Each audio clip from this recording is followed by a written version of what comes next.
Hi guys, welcome to my channel. If you're new here, my name is Amber Rose and I'm so excited for you to join me for the first video in my new series, Missing Mondays. Every single week I'll be posting a Jane Doe or a John Doe case on Monday. Now the point of this series is to cover one Jane Doe and one John Doe from each of the 50 states, and I'll be going in order, starting with Alabama, ending with Wyoming. So every single Monday you can look out for a new Missing Mondays video. Now the reason why I chose to cover Jane and John Doe cases is because I just have this feeling in my heart that I need to do something to help find the identities of these people. All of the people that I'm going to be covering from here on out are people who don't have their identities. Their bodies have been found, and to this day no one has been able to identify them. They have not been claimed, and the history of who they are, where they're from, their family, everything is just a complete mystery. And if there's one thing that we can give back to these people, it is their identity. Most of these people are going to be homicide victims. I love true crime. I'm always listening to true crime, whether it be a documentary or a YouTube video, but specifically my passion lies in finding the identities of Jane and John Doe cases. So that is what this series is going to be about. Obviously, missing Mondays, missing identities. So for today's video, we're going to be starting off with the state of Alabama, and I'm going to be starting off with a Jane Doe case. Now, I do want to put a trigger warning in here. This case does involve themes of sexual assault, so if that's not something you're comfortable hearing about or talking about, feel free to click off this video. Also, if you do your own research on this case, I do want to warn you that her actual postpartum photo is listed online. It's nothing gory, it's nothing scary. If you're not comfortable with seeing a dead body, then probably don't do your own research on this case.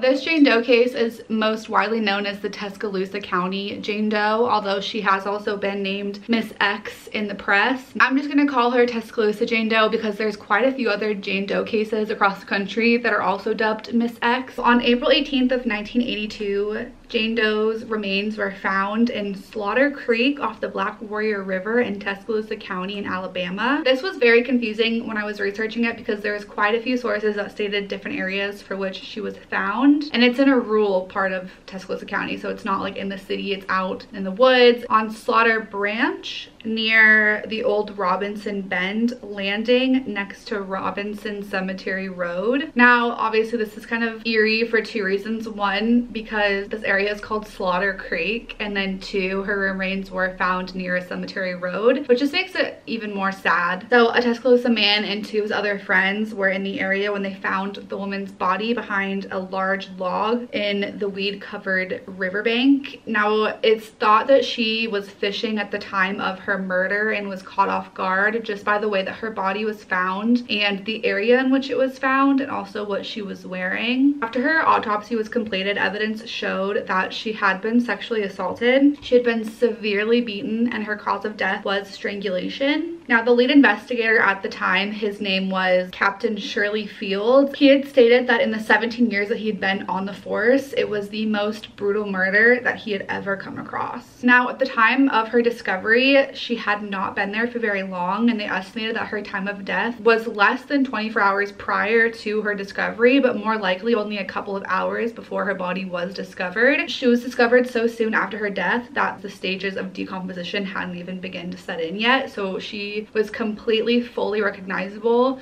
despite the state of her remains because of the beating. At the time of her death and when her body was found, she was wearing a light blue button-up long sleeve shirt by the brand Preppy, blue knit pants, and gray sneakers size 7. She also had a white bra and white underwear on, but there was no identification found on or near her, and they were unable to obviously identify her. I also forgot to mention this, but at the time of her discovery, she had no piercings in her ears. Her ears weren't even pierced, and her fingernails were not painted, nor were they filed. There are also some claims online that 3 fishermen found her submerged in the water, whereas other sources claim that 3 hunters found her just like on the riverbanks. But either way, she was found near the river, and again, she had no ear piercings, her fingernails weren't painted, nothing like that. But investigators did believe that she was not from the area. Now, Tuscaloosa County Jane Doe was described as having dark brown or black shoulder length hair, brown eyes, she had a scar above her right eyebrow, dentures with a few of her upper teeth missing. She was white/Caucasian. She did have signs of a previous pregnancy, showing that she had gone through active labor before. They estimated her height to be around 5'4", and she weighed around 110 to 115 pounds at the time of her death. The investigators estimated that her age was between 30 to 40 years old. She was described as a little bit rugged looking and as someone who had spent a lot of time in the outdoors or did manual labor as an occupation. Just by her appearance and like the state of her body, they kind of came to the conclusion that she definitely either worked outside or was outside a lot. Now, despite only finding her body hours after her death, investigators were not able to obtain DNA from this time, and it makes sense because she was found in the early 80s, so obviously DNA technology and just technology in general was not as advanced as it is today. But at the time of her death, 2 witnesses did come forward saying that they saw a woman matching her description 2 days prior on April 16th of 1982. These witnesses had claimed that they were riding 3-wheelers on Robertson Cemetery Road, which is around the area where her body was found, and they came across her and another male, and their vehicle was stuck, like I guess on the banks of the road in a bunch of mud. Their car also had a little bit of damage to the front end of it. The car was described as a 1973 or 1974 Ford LTD with a dark vinyl top to it, and the witnesses said that the car was a dark green color. The man that the woman was with, the witnesses stated that he was not the nicest man. He stayed in the car while the woman was trying to flag down help to help them get their car unstuck. They said that the man was probably around the ages of 35 to 40 years old. He was a white male, and they said that he had a ruddy complexion, which basically just means that he had really red skin. It can also contribute to a condition where the blood vessels in your face expand or pop. So his face and his skin was very textured, very red, and he just looked very rugged looking. They said he was probably about 6'1", but as he was in the vehicle, I'm not really sure how they would be able to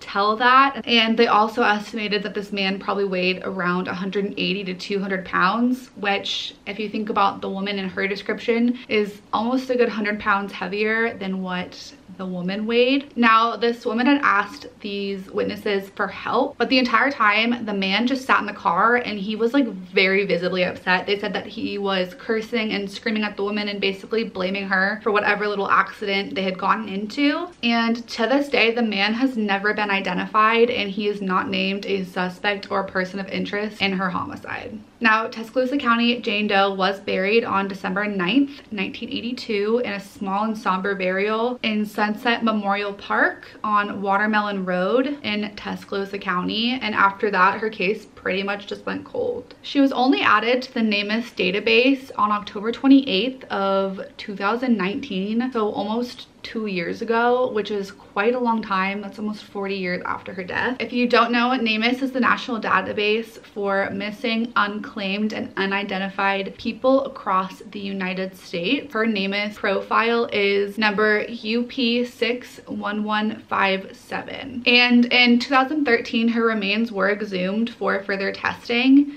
and to obtain DNA. Now, I wasn't able to find if her DNA extraction was successful because it is still listed that there is no DNA for her, but they have been able to exclude 3 other missing people. I should have clarified when I said they have no DNA for her. They don't have a DNA profile, but they do have dental records and fingerprints for her. The first exclusion that they were able to make was a woman by the name of Sandra Matot, I'm not sure. She was a woman who disappeared from Salt Lake, Utah on July 10th of 1979, 3 years prior to the discovery of Tuscaloosa County Jane Doe. Now, later that year, on August 19th of 1979, skeletal remains of a woman were found in Millard County, Utah by hunters off the Cove Fort exit on Interstate 15. Now, unfortunately, the remains of this particular woman were also classified as a Jane Doe for 42 years until August 10th of 2021. So just a month or 2 ago, she was finally identified. And these remains were identified to be those of Sandra Matot. And we can thank this discovery to NamUs and DNA testing, such as the DNA Doe Project. Her husband at the time of her disappearance was Warren Matot, and he was one of the biggest suspects in her case, as well as a serial killer named Henry Lee Lucas, who did confess to her murder but then later recanted his statement. Both suspects are unfortunately deceased, so her case was closed. But according to the Salt Lake City Police Department, her case was the oldest missing persons case to be solved by the Salt Lake City Police Department, which I think is pretty cool that after 42 years she was able to get her identity back. Although we probably will never know exactly who her killer was, you can kind of put 2 and 2 together. The second exclusion to identify Tuscaloosa County Jane Doe was a woman by the name of Andrea Coyle. Andrea Coyle went missing on December 19th of 1978 in Bellwood, Pennsylvania, which was 4 years prior to Tuscaloosa County Jane Doe's discovery. She was 30 years old at the time of her disappearance, which did match the age estimate of Tuscaloosa County Jane Doe. She also did have brown hair and brown eyes as well. She also did serve in the United States Army from 1974 to 1975.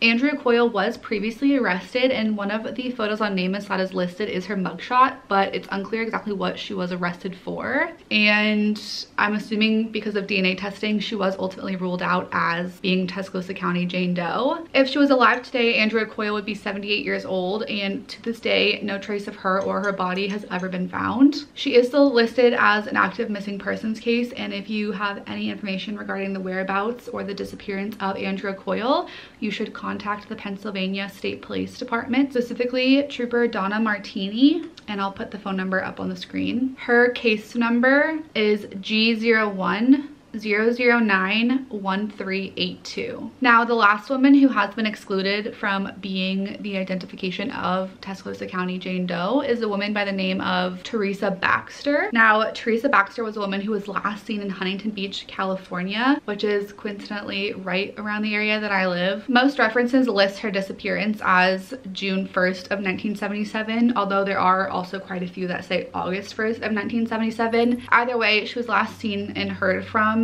in the summer of 1977. Now, her husband told the story that their 2 daughters were at the beach one day, and while the kids were out of the house, she packed up and ran away with some man and has never been heard of or seen from again. Now, Teresa Baxter and her husband did have 2 daughters together, and at this time, the daughters did come forward saying that their parents' marriage was really rocky and tumultuous, and they just didn't have the healthiest marriage. So not many people believe that she actually just got up and ran away with another man and left her kids behind, but that is the story that her husband told and does stick to this day. Now, she was 38 years old at the time of her disappearance, which once again does fall into the age estimation of Tuscaloosa County Jane Doe, and she also did have brown hair and brown eyes, which matches the description of Tuscaloosa County Jane Doe. If she was alive today, she'd be 82 years old, and she is listed as an endangered missing person. And again, to this day, no trace of her or her body has ever been found. Now, if you have any information regarding the whereabouts of Teresa Baxter, you should contact the Huntington Beach Police Department. Teresa Baxter's agency case number is 8822689. Tuscaloosa County Jane Doe, her case was added to the Doe Network prior to 2001, although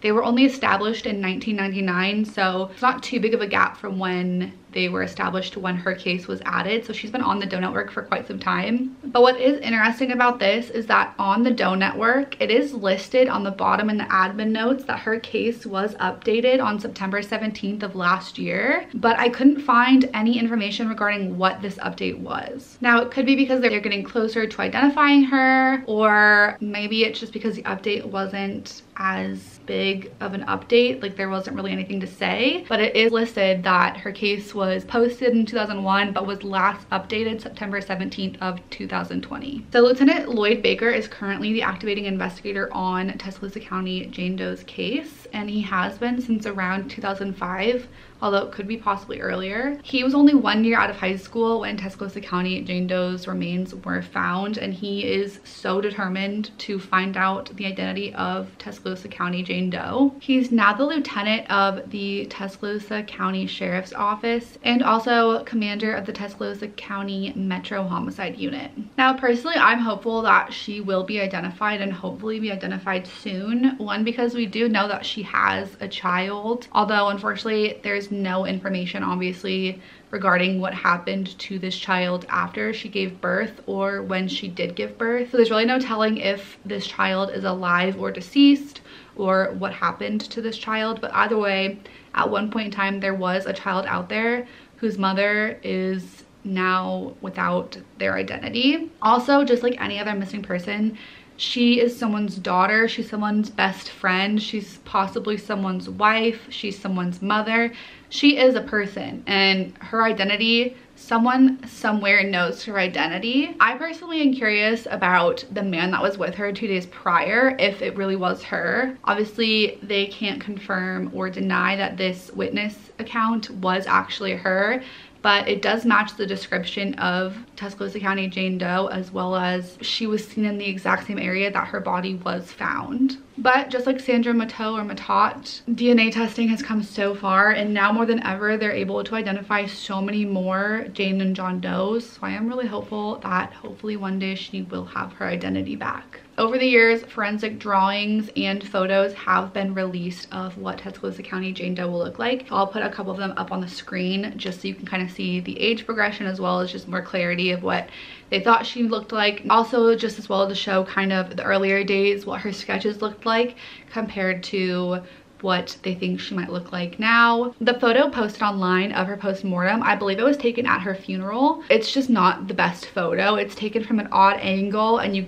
don't have a full-on view of her face. So although it is an actual photo of her, it's not the most accurate representation of who Tuscaloosa County Jane Doe is. Now, if you have any tips regarding the identity of Tuscaloosa County Jane Doe or her murder, you're urged to contact the following people. And again, there's quite a few. This case was really well known in Tuscaloosa County over the years. So the first being Tuscaloosa County Sheriff's Office with Lieutenant Loyd Baker or Lieutenant Jack Kennedy. Next, Alabama Department of Forensic Sciences, and the person of contact for this department would be Lisa Cary. Next, the Tuscaloosa County Metro Homicide Unit, and last, CrimeStoppers. All of the information regarding points of contact for these different agencies and their phone numbers will be listed down below. So if you have any information, please don't hesitate to reach out so that we can hopefully find the identity of Tuscaloosa County Jane Doe. That is all the information I have today regarding Tuscaloosa County Jane Doe, but I will see you guys next Monday with the John Doe case for the state of Alabama. But until then, stay safe guys, and I will see you next week.